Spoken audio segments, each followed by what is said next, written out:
Welcome to Set the Captives Free Ministries. I'm your host, Willie Needham, the evangelist. Our focus is in apologetics and street evangelism. You see, when you're doing street evangelism, you probably run into people who are very hostile towards the Christian faith. Well, that's where apologetics come in, to kind of help give answers to people's questions. You see, there are a lot of people who are actively attacking the Christian faith, particularly in the field of science. In the name of so-called science and open-mindedness, there are people out there who slander the fundamentals of the Christian faith as well as the individuals who believe in it. Scientists losing their credentials, teachers losing their jobs, and people getting bullied are just a few of the things that happen to those people who even so much as believe in intelligent design. And you know what? I'm not okay with that. That sort of thing is not science, that's just dogma. It's not open-minded to say that evolution and the Big Bang are inarguable fact. So that is why I'm doing this message today. This message is called War of the Worldviews. So who's this message for? Well, first of all, this message is for believers who want to know how to handle attacks on the Christian faith. It's also for non-believers who are capable of reason and logic. And it's also for believers who are still trying to hold on to compromised worldviews. For instance, if you're a Christian who wishes to still believe in evolution, well, this message might be for you. But this is not for someone who has already made up their mind about everything that they believe. If you're not willing to listen, and you're not willing to have an open discussion with somebody who is a Christian, because you are already convinced that evolution and the Big Bang are inarguable fact, this message is not for you. So if somebody gave you this, give it to somebody who will listen. Because this is only for people who are willing to be reasonable and logical. So instead of dismissing the other person's beliefs, why won't you just have a discussion with them?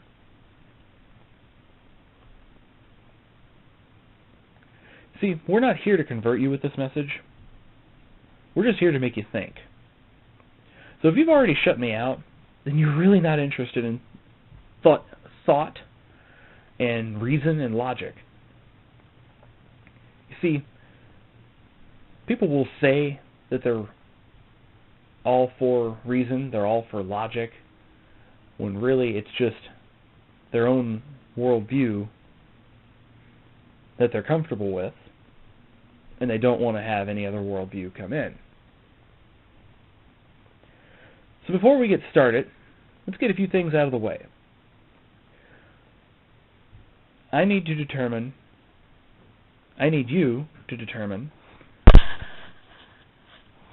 what your worldview is before I go any further. Otherwise, you're wasting your own time listening to this. So in order to establish your worldview, to identify it, I need to ask you some questions. Whatever it is that you believe, why do you believe it? And at this point, I'm not telling you that you're right or wrong. I just want you to examine your belief. Now, there are consequences to various worldviews. So what does your worldview look like when you really take it to its logical conclusion? How do you respond to someone who presents evidence of something contrary to what you believe?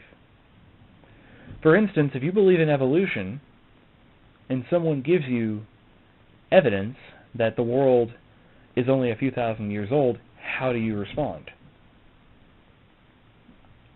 Because there's a lot of evidence out there for biblical creation. And I'm going to really freak out my fundamental people.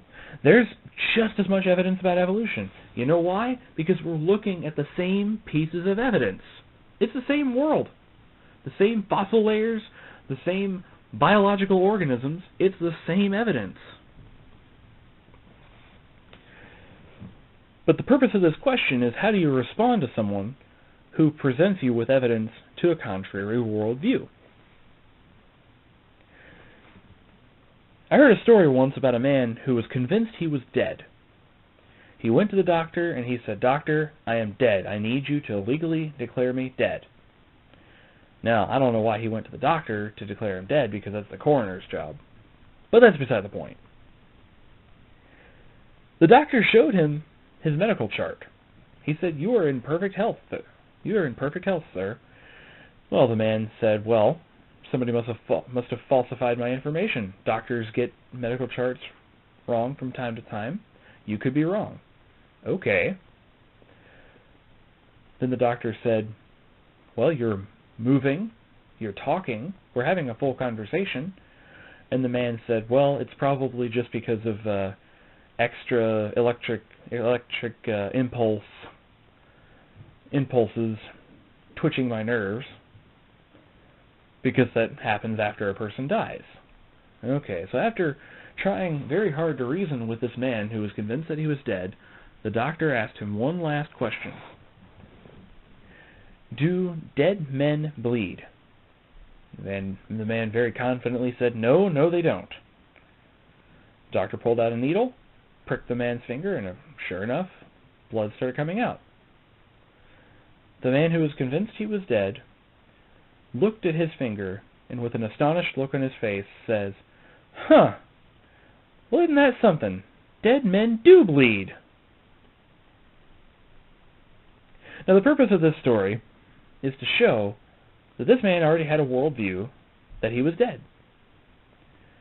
And there was no amount of evidence that the doctor could have presented to him that he was alive that would have actually convinced the man that he was alive. So hopefully these questions can help you understand your worldview. If you have a worldview contrary to someone else's, no amount of evidence is going to change that person's mind until you both have established your worldviews.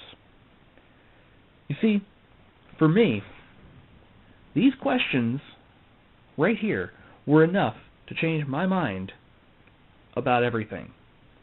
Because up until about 2 years ago, I was stuck. I was hung on just believing in evolution. Now, evolution must have been true. I was a Christian. I've been a Christian since 2007. So for the first 5 years of my faith, I was convinced that evolution was still true, but there must have been some sort of mix. Whether it was theistic evolution or day-age creation, I was bent on just believing that, no matter what. People would present me evidence that the world was only a few thousand years old and that it was created in the 7 days that is laid out in the Bible. I didn't believe in it, and I thought they were crazy. But just these questions right here were enough to convince me to analyze and examine what it is I was believing in, why I was believing it. And the truth is, I believed it. I believed in evolution because I was taught that in school. And basically that means I was taught by somebody who did not share the same convictions that I share. And we can all agree that there's something not quite right about the public school system anymore. But there was somebody telling me what my worldview was, and was just telling me to not question it. So, somebody asked me why I believed it, and I said, well, that's because what I was taught in school. And, the light went off.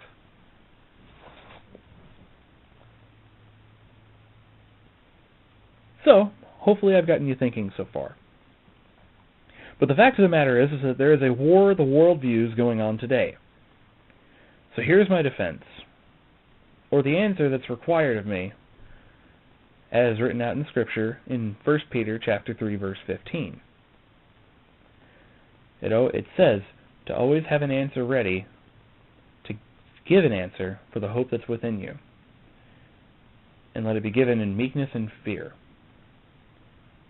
Meekness being that I have the truth and I have the power of God unto salvation within me, but it's under control. And in fear, meaning fear of God. Not of what He's going to do to me, but what can happen to somebody else if they die in their sins. So in this war, I'm going to be addressing three major quote-unquote battlefields. First of all, the origin of the universe, then the origin of life. Within that one, I'm going to be addressing Darwinian evolution, theistic evolution, day-age creation, and then putting it all up against biblical creation. And the third and final section will be addressing general objections to the faith. So what I'm going to do is I'm going to give a brief explanation of each worldview, challenge you to examine it for yourself, and then I'm going to take it to its logical conclusion. But before I go any further, I'm going to go to the Lord in prayer. Father in heaven, thank you for bringing me this far. Anoint the words in this message, and may your word go forth, and that it be pure and all for your glory. In Jesus' name I pray. Amen. Alright, so part 1 of War of the Worldviews, I'm going to be addressing the origin of the universe. Because in order to understand your purpose in life, where you currently are, you have to know where you came from. The origins are very, very important. And it is in fact a very, very hotly debated topic, as we've discussed in the introduction. So I'm going to discuss three major theories that have dominated the scientific community regarding origins. The first one is steady state, the second one is the Big Bang, and the third one is the Genesis 1:1 account of creation. So number 1, steady state. The simplest way to put it is that the universe has always existed. Now this has been the dominant secular theory for 2,400 years, up until the 1900s. They basically just said, well, it's always been here. There was no creation, thus why it's a secular theory. And I believe that the reason behind the theory is that people did not want there to be a creation because they didn't want there to be a creator. So they just said, well, I guess it's always been around. Now, the same people who came up with this theory probably were the people who came up with the theory that the Earth was the center of the universe and that the Earth is flat. So, obviously we have to question this on some level. See, the issue with this theory is that there is observable evidence of decay and things slowing down.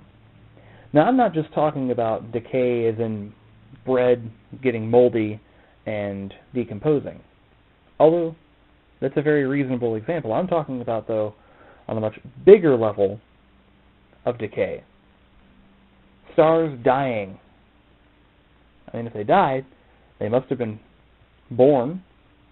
Even just people dying. They obviously were born.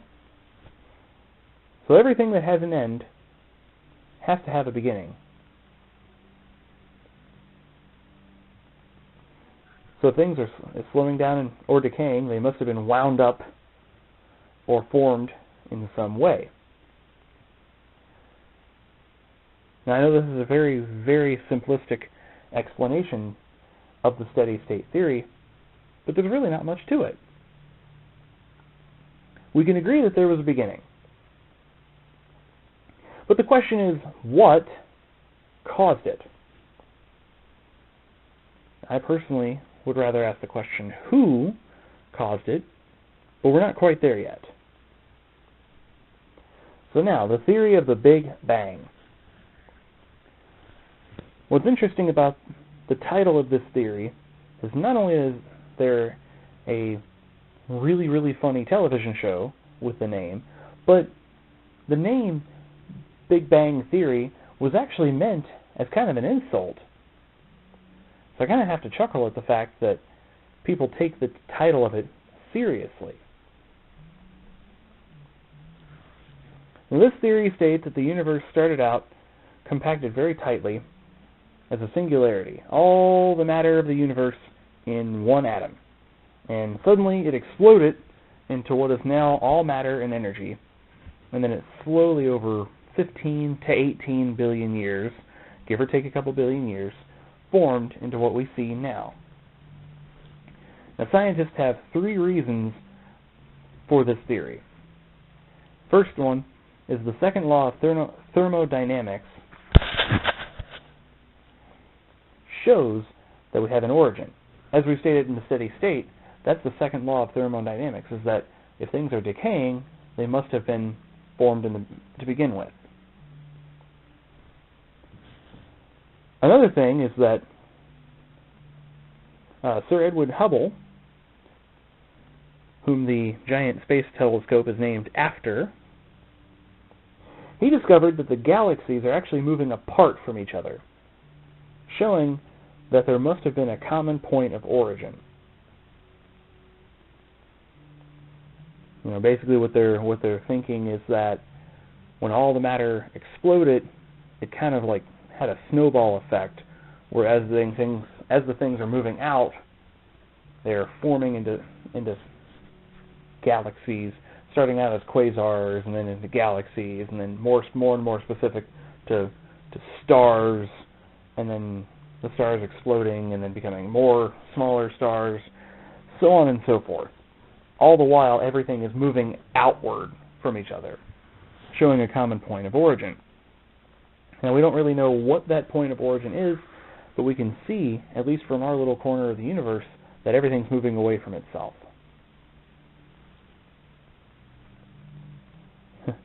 And what they consider to be the smoking gun of the Big Bang is static.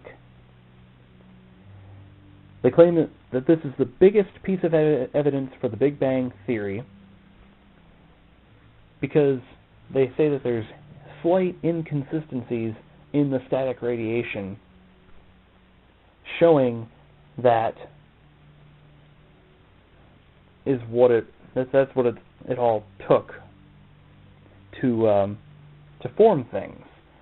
They believe that if everything was completely uniform, that if the static was uniform, then it means that nothing would have changed, that everything would have just been particles going outward, and the universe would have been nothing more than a giant cloud of particles, and that's it.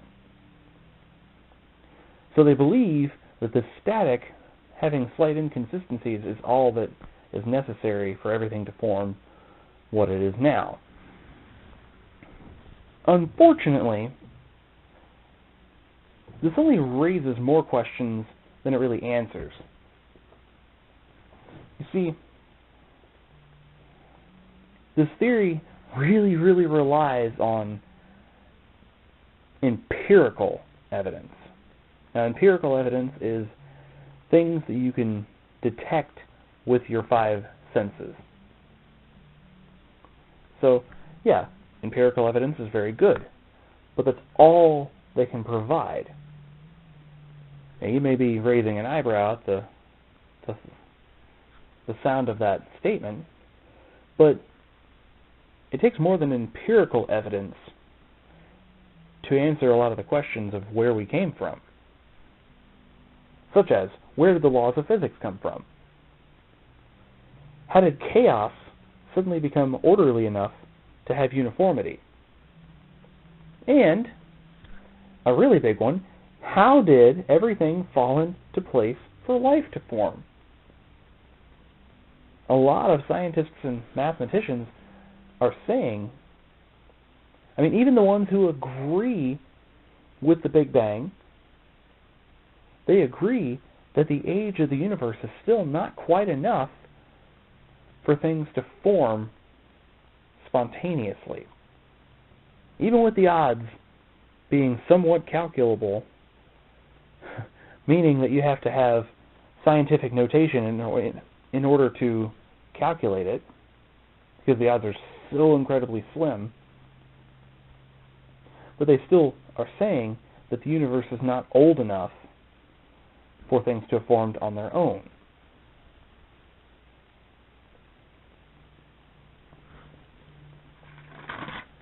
So those are very simple questions, as far as the laws of physics.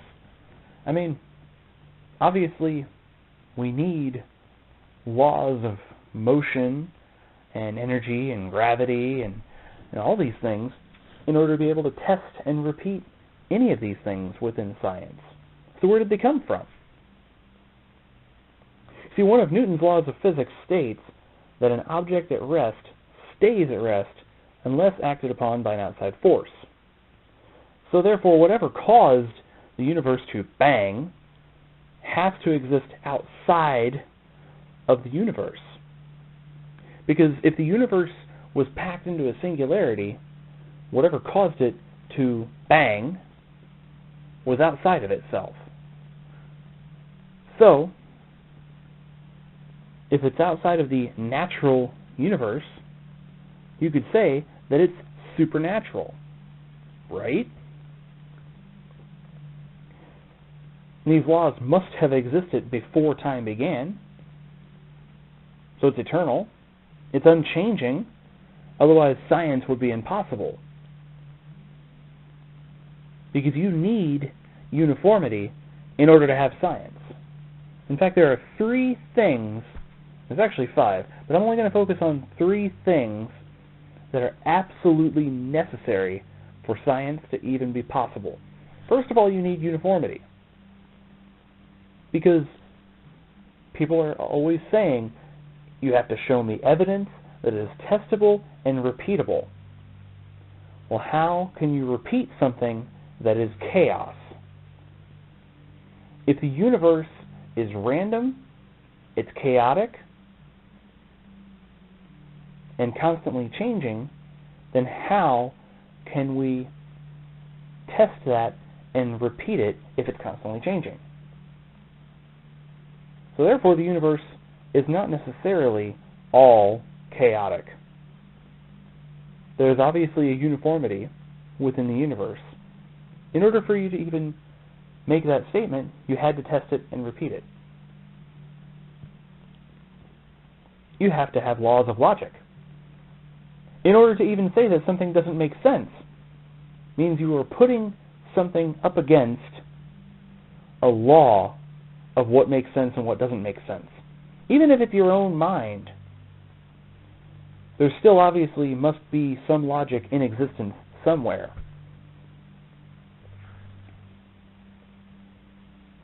So uniformity, laws of logic, and here's a really big one, reliability of your senses. Because if you came here on accident to where you were not created for a purpose and with a purpose, by something more intelligent than you, if you just are randomly rearranged sentient pond scum, how did you even become sentient?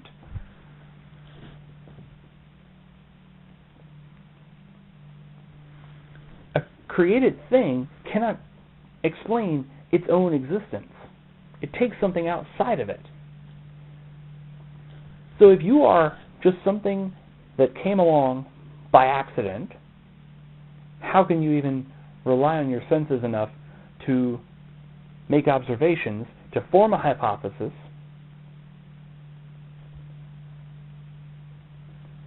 how can you test and repeat data if there's no uniformity and your senses are not reliable?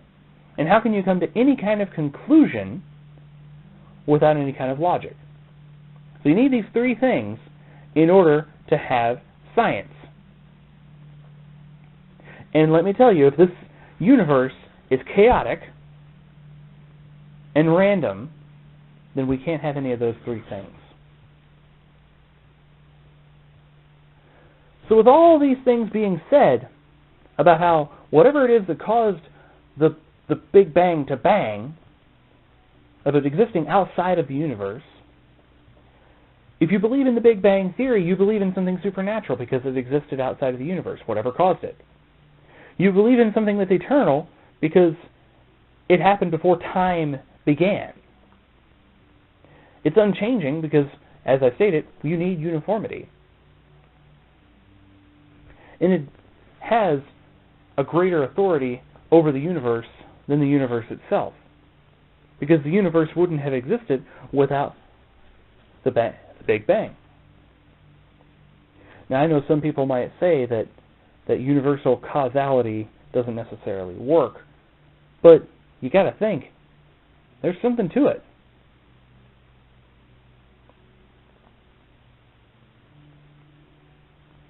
Now, while I'm on the topic of God, even though I didn't mention God, I mentioned something that was supernatural, eternal, unchanging, and governs everything. You see, that's why I find it very interesting that people who believe in the Big Bang will refuse to believe in God, but they will believe in all these other things.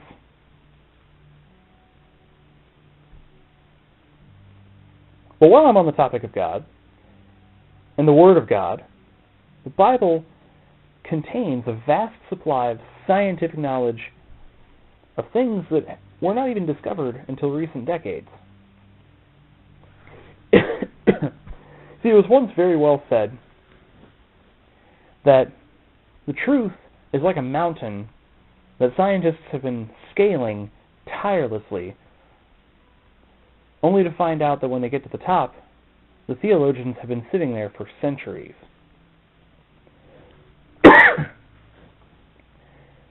Now, the Bible, though it's not a scientific textbook, it does contain a vast wealth of scientific facts and gems and nuggets, whatever you want to call it.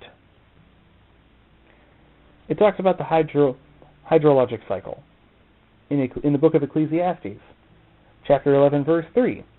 It says, if the clouds are full of rain, they empty themselves upon the earth. Plain and simple. And how long did it take you, when you were a kid, to find out that rain came from clouds?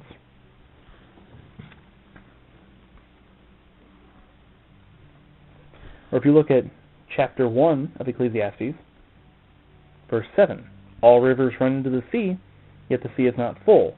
To the place from which the rivers come, they shall return again. I mean, there are rivers constantly running into the sea. We can all see that. You'd think that the sea would have completely filled up at some point in time by now. But obviously that water is going somewhere and then being put back where it originally was. Hydrologic cycle. The Bible also has an incredible wealth of knowledge regarding sanitation and hygiene. Just one little example. Hope you haven't eaten lunch yet.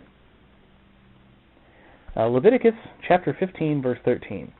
And when he who has a discharge is cleansed of his discharge, then he shall count for himself 7 days for his cleansing, wash his clothes, and bathe his body in running water.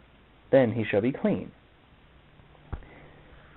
Like I said, just one little disgusting example of sanitation and hygiene. I mean, the entire book of Leviticus is filled with cleansing ceremonies. You see, these weren't just rituals. They weren't just for the Levites. It applies to anybody who wants to be clean. I mean, if you have a discharge, you don't want to be wearing dirty clothes. You don't want it all over your body. You don't want to be touching people. People don't want to touch you if you have a discharge. So you have to bathe your body in running water. Something that's very interesting is that at that time, all the cultures around them, they would just kind of dunk their hands in a bowl, and that was about it. And they would use that same water all day. No, you use running water. Thousands of years before we realized that we needed to use running water.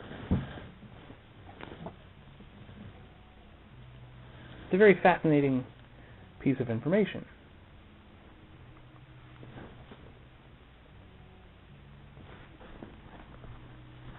There are other portions of the Bible that say, it's specifically in the Old Testament, teaching the Israelites how to keep clean. They were against pooping in the camp. They were told to bury their defecation outside of the camp. I mean, how simple is that to us now? But they didn't think about that. Or tattoos. Because, I mean, you're stabbing yourself and you're causing a controlled infection in your body. At the time, it was not safe. It's at least safe now, but that was a very big thing. You didn't want to get an infection. People didn't understand blood-borne illnesses back then, but it's good that they were told not to get tattoos. Well, there's a lot of unfair accusations out there also, that people think that if you believe in the Bible, you believe that the world is flat. People seriously think that the Bible teaches the world is flat. But if you look in Isaiah chapter 40, verse 22, very clear. It is he who sits above the circle of the earth.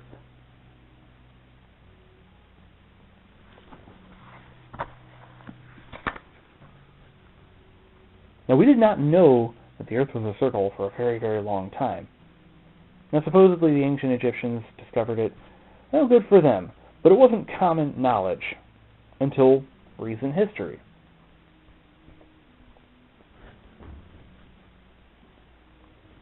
Now, one thing that nobody really would have known is ocean currents. Psalm 8, verse 8. The birds of the air and the fish of the sea that pass through the paths of the seas. Pretty clear. Now, there's a lot of other scientific facts, and I'm just going to give you quick Bible references that you can read on your own time. I'm going to say what claim is, what science currently says about it, and what science used to say about it in biblical times. The Bible says that there are an incalculable number of stars. Now, we know that because science has proven it now. Back then, secular science said that there was only 1,100 stars in existence. But you can find it in the Bible, Jeremiah 33, verse 22. We all know that the earth is free-floating in space. The Bible says it in Job chapter 26, verse 7. Back then, science said that the earth sat on a large animal. Creation is made of invisible elements, Hebrew chapter 11, verse 3. Back then, science was mostly ignorant on the subject. We all know that each star is different, 1 Corinthians chapter 15, verse 41. Back then, scientists thought that all stars were the same. We understand that light moves. Job 38, verses 19 and 20. They believed back then that light was fixed in place. Air has weight to it. Job 28, verse 25. Everybody thought air was weightless back then. Winds blow in cyclones. Ecclesiastes chapter 1, verse 6. Back then they thought winds blew straight. Leviticus chapter 17, verses 11. Blood is the source of life and health. We know that. Back then, they believed that sick people must be bled. Leeching was a very common medical practice, and it still is in very primitive cultures. 2 Samuel 22, verse 16, and Jonah chapter 2, verse 6 says that ocean floors contains deep valleys and mountains. We know that now. Back then, they thought the ocean floor was flat. Job 38, verse 16 says the ocean contains springs.